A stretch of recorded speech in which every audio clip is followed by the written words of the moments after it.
We don't care. The United States and NATO, we do not care how many Ukrainians die. Not civilians, not women, not children, not soldiers. We do not care.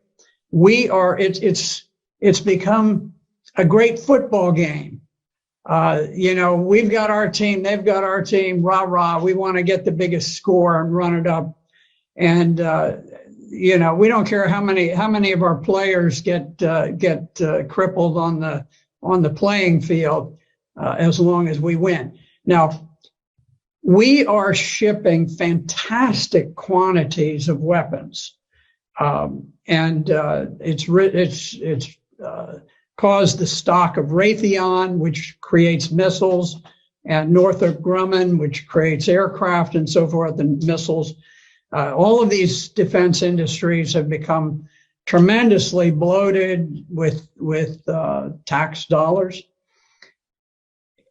I don't think it's ultimately going to change the outcome. I think that Russia will prevail. The Ukrainians are in a very awkward strategic position in the East. But if you look at the way that this unfolded, President Putin made a desperate effort to stop the march towards war. Back in December of 2021, he went so far as to put specific written proposals on the table with NATO, peace proposals to defuse what was coming about. Because at this point, Ukraine was massing troops to attack the Donbass. So he was trying to head this off. He didn't want war. And NATO just blew it off, just dismissed it, never took it seriously, never went into serious negotiations.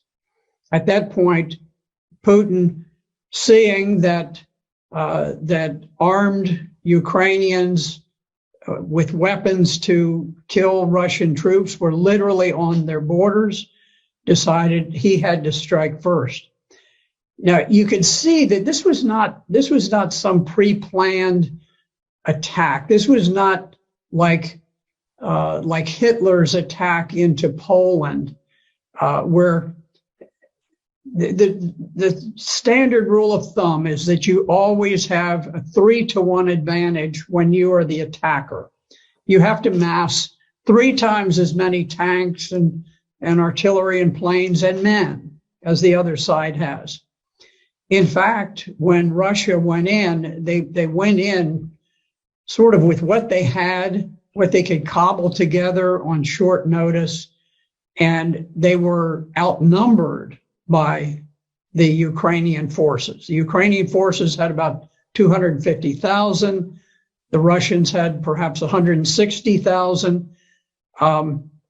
So instead of having 3 times as many, they actually had fewer troops than the Ukrainians, but they were forced to attack to try to preempt the battle that was looming, where the Ukrainians had massed these forces against the Donbass.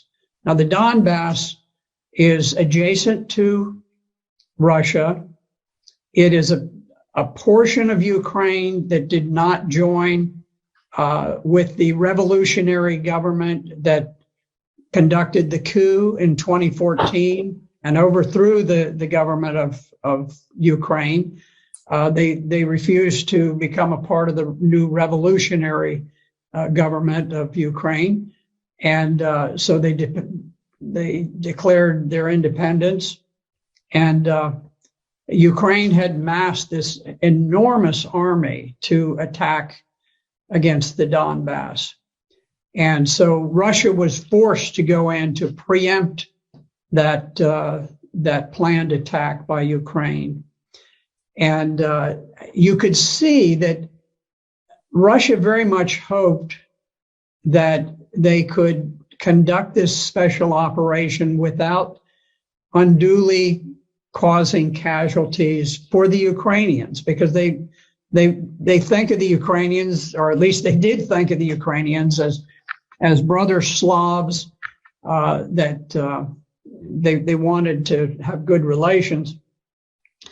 But there was a famous picture with a Russian tank that had been stopped by a gathering of maybe 40 civilians who just walked out in the road and blocked the road, and the tank stopped.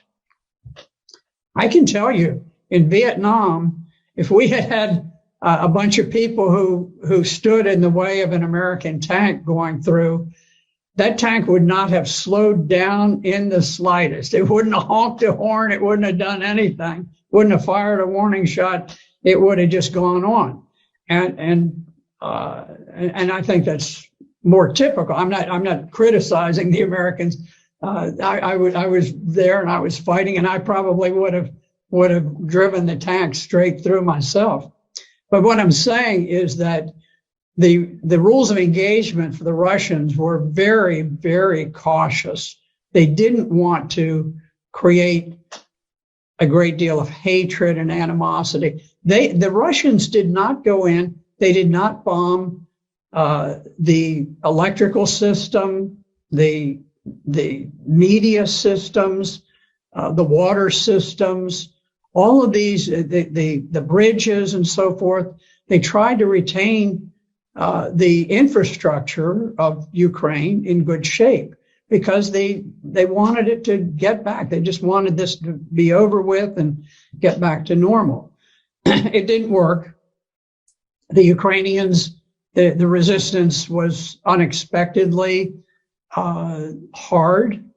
The Ukrainian soldiers fought with great valor, great heroism, and so now the game has been upped and it's become much more serious. But it is amazing to look and to see that Russia dominates the air. They haven't knocked out the train systems. They haven't knocked out power plants. They haven't knocked out so many things. They've never bombed the buildings in the center of Kyiv, the capital of Ukraine. They haven't bombed the buildings where the parliament meets. They've been incredibly reserved about these things, hoping against hope that peace could be achieved. But I don't think Ukraine has anything to do with the decision about peace or war. I think the decision about peace or war is made in Washington, D.C. As long as we want the war to continue, we will fight that war using Ukrainians as proxies, and we will fight it to the last Ukrainian death.